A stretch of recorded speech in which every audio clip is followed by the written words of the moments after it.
got Tom Hickey from Brighton University UCU is just going to say a few words quickly.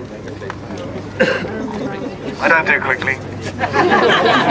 Greetings from the National Executive of the University and Colleges Union, and to all those who are threatened here and all those not threatened who are out here demonstrating in their support. I want to just say three things. The first thing is to say that whenever we're in a struggle of any kind, it's important for us all to recognise the importance of what tutors always say to students, whether they're talking to students about the natural sciences, the social sciences, historical inquiry, or whatever else, and that is the importance of context. If you want to win a struggle or understand what's going on in a debate or argument, what is the context? And the context that we've got to confront here, it seems to me, is the things that the previous speakers have spoken about. A generalised attack on pensions, on jobs, on security, on our very idea of a stable future in which we can plan, and the reason for it is because we, those who work in this country for a wage that keep the country going, are being made to pay for a crisis that is of our doing not at all. And we are saying, no, we will resist. But we should recognise the government's determination. You only have to look 2 days ago at the announcement of a drive in parts of the Tory party to try and force through a no-fault dismissal scheme, which means removing all legal restraint on employers for dismissing people, with those people then having no recourse to the courts at all. That is just one detail of a generalised attack on us all. But that's only part of the context. The other part of the context is the resistance across Europe to the austerity measures, and if we lose sight of that, we depress ourselves with the assault that's coming against us from the government. We have to recognise that the tide is turning, that there is a worm turning, if you like, and that is the worm of people refusing simply to be buried under the ground and saying, enough, no to austerity measures. It's happening in Greece in the Greek general election. It's happening amongst the 50% of young people in Spain who are unemployed, and that is part of our struggle in Britain, but part of our struggle here at the University of Sussex as well. When the management here say that this isn't about cost cutting, I say to the management here, to the Vice-Chancellor, and I am a respectable person, I don't issue insults easily, you are a liar.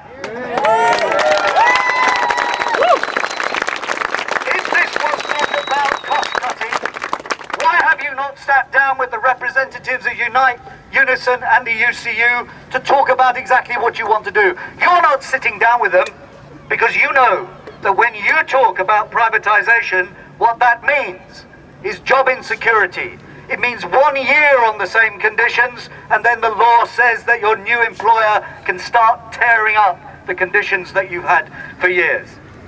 The other part of that positive context, though, that I was speaking about, and I have to tell you about, I only heard about it yesterday, what's happening here is not just happening in other parts of Britain, it's happening all over the world. And I heard one example of the resistance to it last night.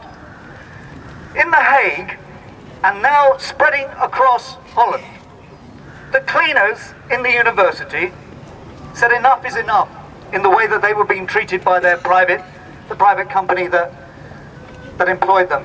And they said, we're not going to tolerate it anymore. And when they said they weren't going to tolerate it, they meant it. Because what they did was that they occupied the university. They did and learned from what the students had done previously, and they said, we are going to prevent this place operating. And they occupied the university, and that wasn't the end of it. What then happened is that cleaners across the city came to join them. First, out of solidarity, and then in order to spread the struggle into their workplaces. And then the students joined them. And then the lecturers gave support to the students and the cleaners.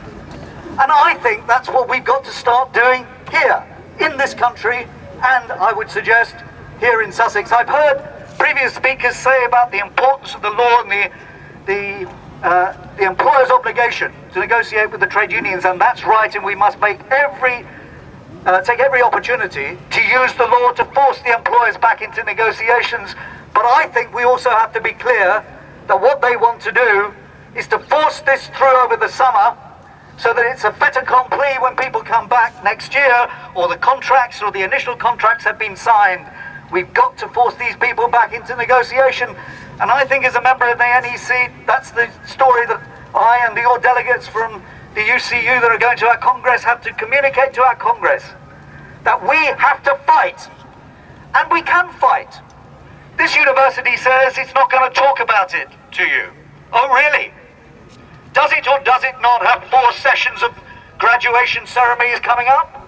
What's it going to say to the parents who are faced with 50, 60, 70 lecturing staff and students giving out leaflets about the destruction of the quality of the service at Sussex in the first morning, in the afternoon of the first day, on the morning of the second day, on the afternoon of the second day of those graduation ceremonies? What's it going to say to the press when the press asks this university, asks the Vice-Chancellor who has lied to you, how he can charge £9,000 fees and privatise services in order to reduce the quality of what students get? What is he going to say? And then, if they don't come to talk to you then, what's this campus going to be like when it tries to earn its money over the summer from all the conferences that come here?